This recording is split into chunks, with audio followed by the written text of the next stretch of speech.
What's happening, Panda Nation? Peter von Panda. When you're going camping, you need a spoon and a fork.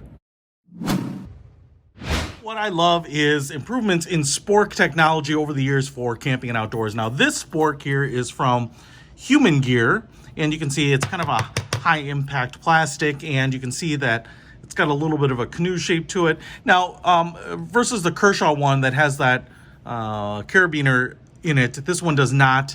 It's just kind of a standard spork. It's got kind of a nice crease right here, kind of a nice design element, but it's pretty comfortable to hold in my hand, even if it's just like this, my little dry fingers.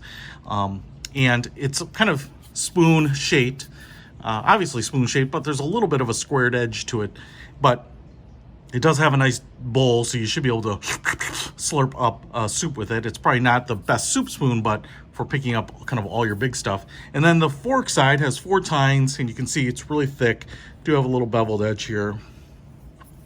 But this should be a great way to kind of carry a spoon and a fork in your camping gear, bug out bag, whatever. It's gonna be nice and durable, super light, kind of trendy. You can get these in other colors other than the orange. And, easy to clean up. So all your utensils in one place. Hey, if you want to pick this up, it was only a few bucks. I will put a link to it in the description below. Peter von Panda, out.